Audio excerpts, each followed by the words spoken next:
मीराला त्रास व्हावा म्हणून नर्मदा आत्याने या नैवेद्याच्या ताटात काहीतरी मिसळलंय.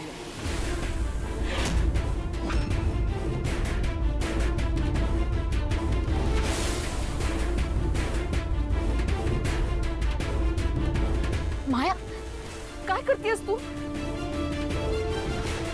उगाच माझ्यावर आरोप करू नका, मी सहन नाही करणार.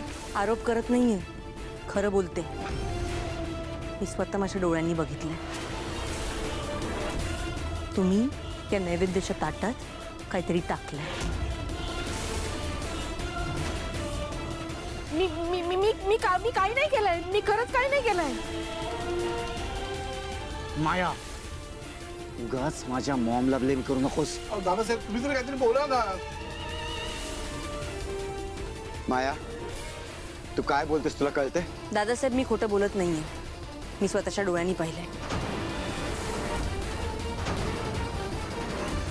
मगाशी जेव्हा मंजिरी मॅडम किचनमध्ये आलेल्या मीराला रांगोळी काढायला बोलवायला, तेव्हा मी सगळेजण बाहेर गेलो.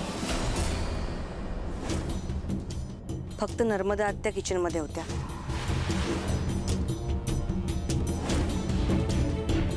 आणि नर्मदा आत्या किचनमध्ये का आहेत जेव्हा हे मी बघायला गेले, तेव्हा मला दिसलं की नर्मदा आत्या स्वतःच्या हाताने या ताटात काहीतरी टाकत होत्या.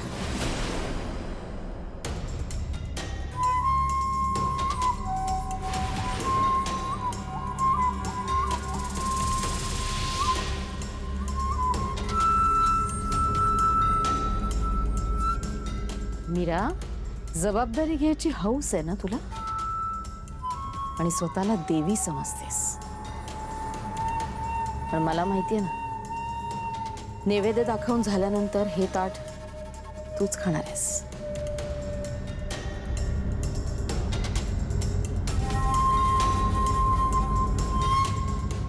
हा नैवेद्य खाणार तू.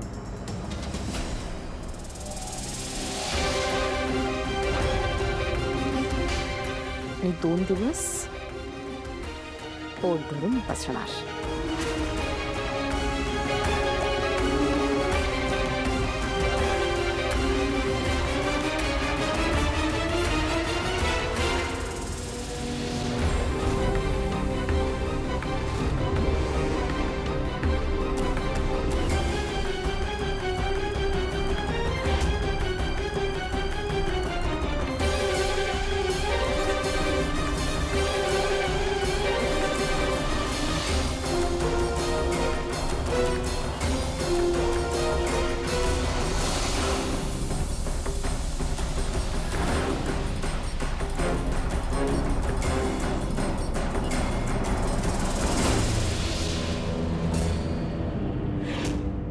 नर्मदा, हे खरं आहे?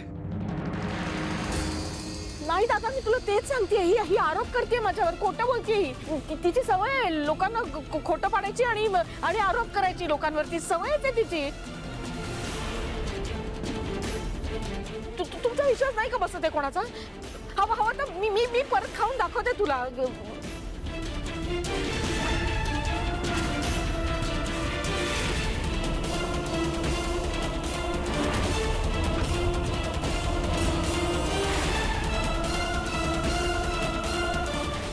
मी खाऊन दाखवते ना.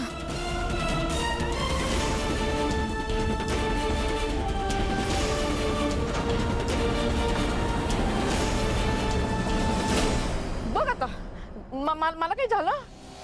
काही नाही झालं ना. मी तुला सांगते ना, सगळे मलाच दोष देतात. हिच्याकडे बघा ना, हिने मीराला एवढा त्रास दिला आतापर्यंत. तिला कोणीच काही बोलत नाहीये. सगळे मलाच बोलतायत.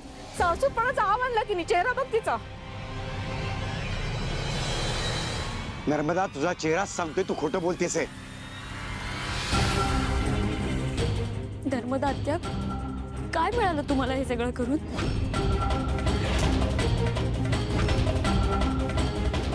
मी काय वाईट केलंय तुमचं? हे बघा, मला मान्य आहे की माझ्यामुळे मीराला खूप त्रास झाला. पण आता जे झालं ते झालं.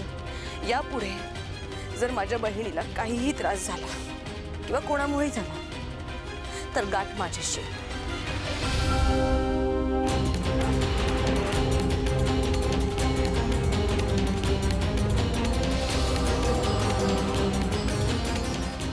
मला माहित आहे मीराने अजून मला बहीण म्हणून स्वीकारलेलं नाहीये, पण तिने जरी हे नातं स्वीकारलं नसेल तरी मी तिची ताई आहे.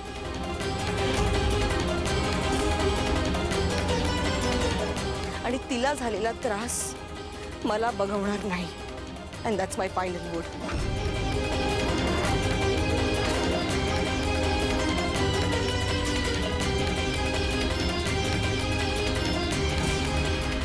सगळे माझ्यावर विश्वासच नाही ना कोणाचा.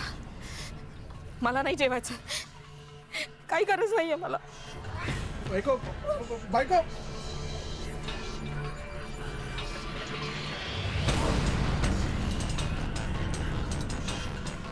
मीरा, काम डाऊन, रडू नकोस प्लीज.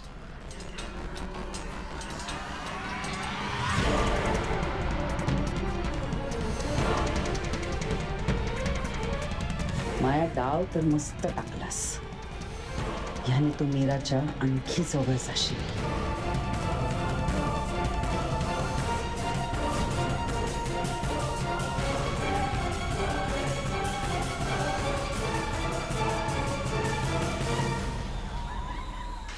घरातले एक एक नमुने माझ्या कामी येत आहेत. नर्मदा आत्या, तुम्ही काय चान्स क्रिएट केलाय हो माझ्यासाठी. मीरा, तुझा माझ्यावर विश्वास नाहीये ना? ओके, ठीक आहे.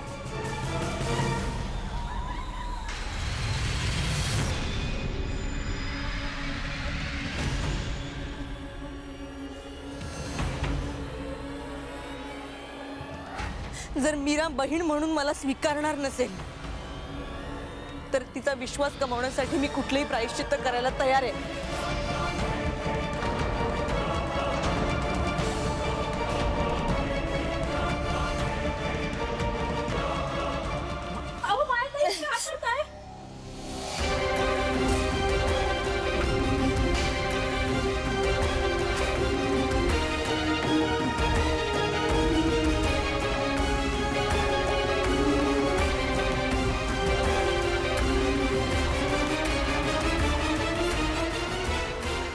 माया, काय बालिशपणा आहे हा. हात बाजूला काढ.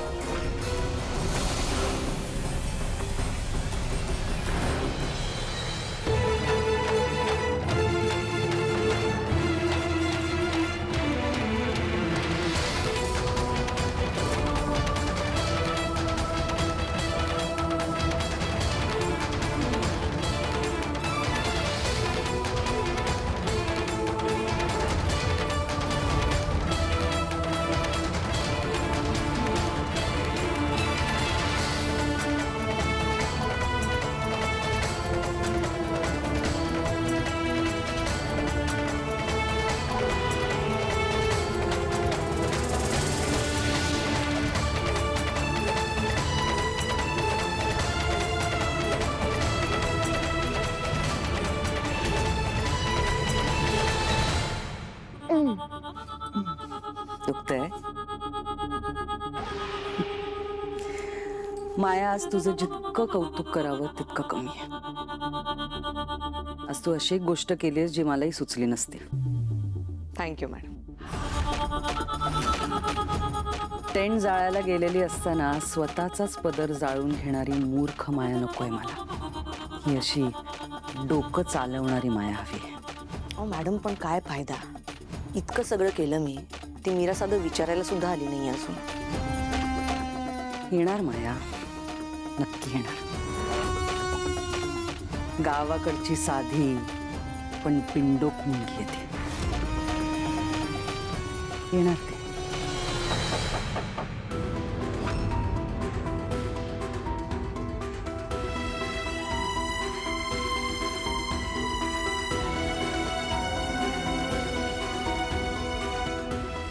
माया, अगं रडू नकोस ग. काही नाही होणार.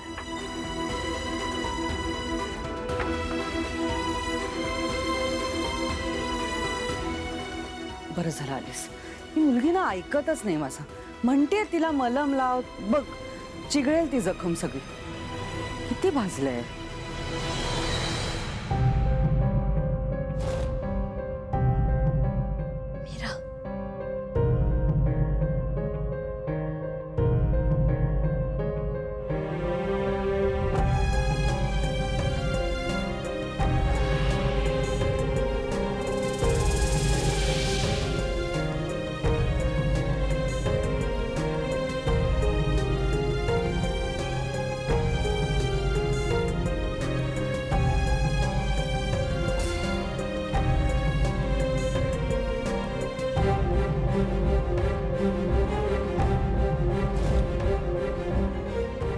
मॅडम बघा, मी बोललेले ना, माझ्या बहिणीला माझी खूप काळजी आहे.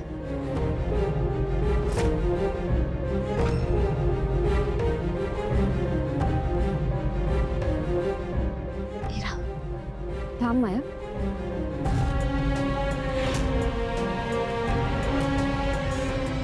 मी अजून तुला बहीण म्हणून स्वीकारलं नाहीये. माझ्यामुळे कोणालाही त्रास होऊ नये इतकंच वाटतं मला, आणि म्हणून मी इथे आले.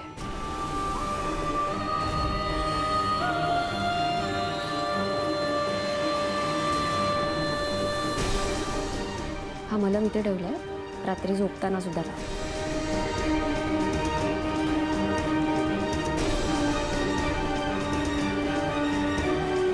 आईसाहेब, तुम्ही तुमच्या नेहमीच्या गोळ्या घेतल्यात का?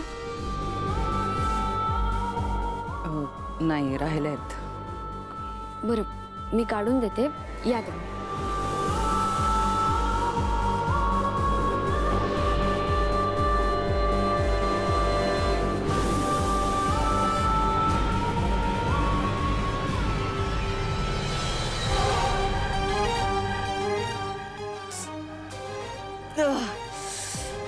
फालतू मीरा, उगाच हात भाजून घेतला याच्यासाठी.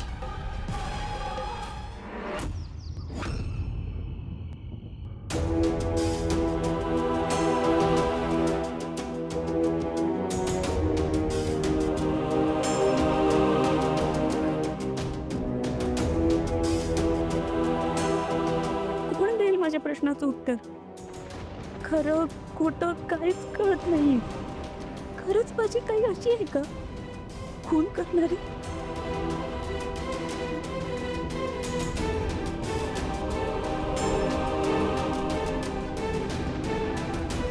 मीरा, मीरा आहेस का ग? आजी, या वेळेला?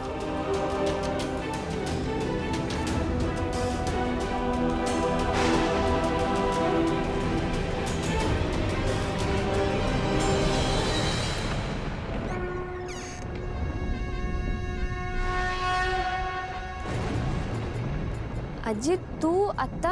अगं, नवरात्र सुरू आहे ना, सगळीकडे घट बसलेत. म्हटलं जाता जाताना तुमच्याकडे दर्शन घेऊन जाऊया म्हणून आले. काय झालं मीरा? मी आत्ता या वेळेला आले म्हणून काही चुकलंय का? नाही नाही आजी, असं काहीच नाही. अगं, ये ना तू आजी. हळू.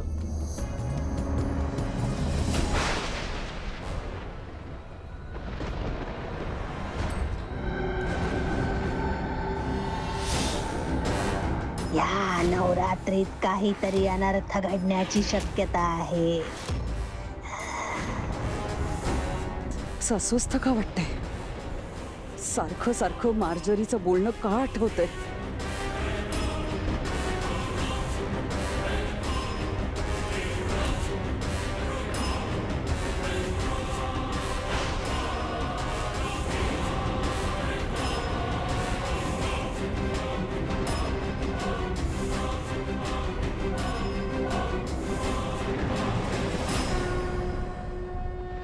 मीरा, तसा उशीरच झालाय ना ग, पण मी काही तशी काळ वेळेत बांधली नाही ना.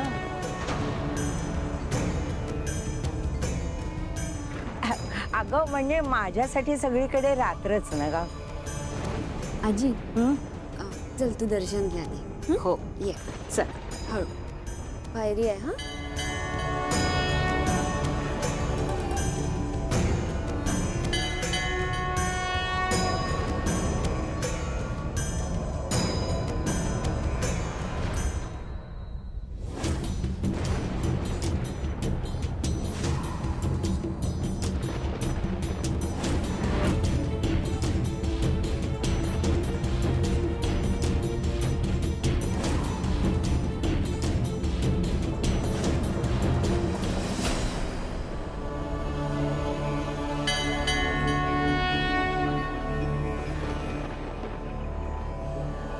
मीरा, हा. हळद कुंकू दे ग जरा, आणि माझ्या वतीने देवीला तूच वाह.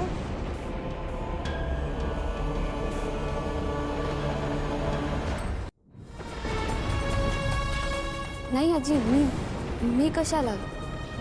तूच वा ना.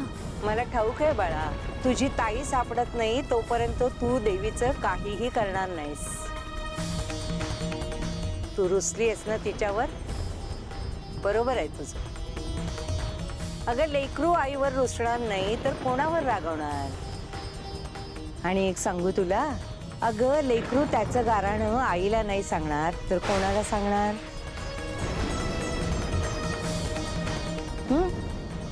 तूच वाहा.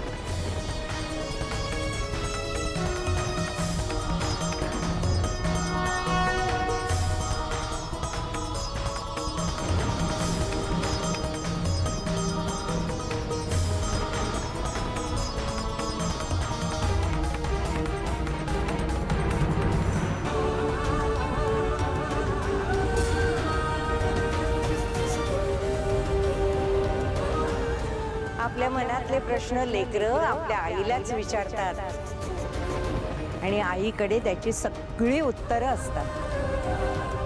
तुझ्या मनात जे प्रश्न आहेत ते विचार तुझ्या आईला आणि कौल घे तिचा.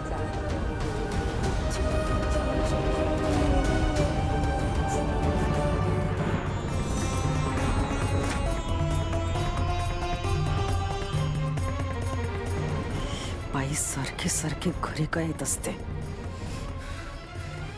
ही आली की मला त्रास सुरू होतो. देवी तुला जी उत्तर देईल ती नीट समजून उमजून घे मात्र.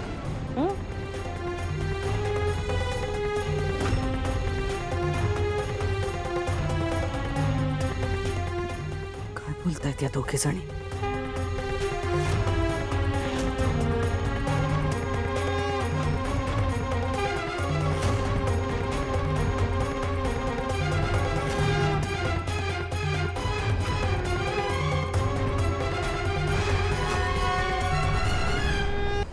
मीरा, चल निघावं लागेल. हा, मला प्रसाद देतेस ना? हो हो आजी. हे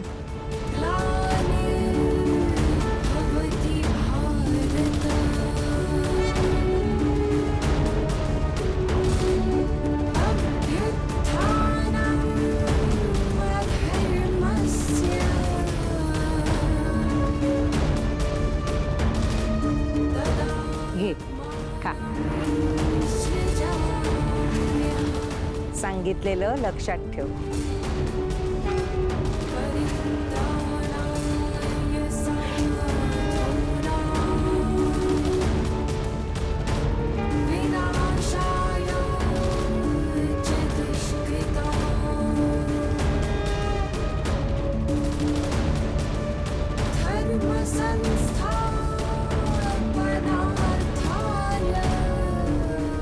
खा ना.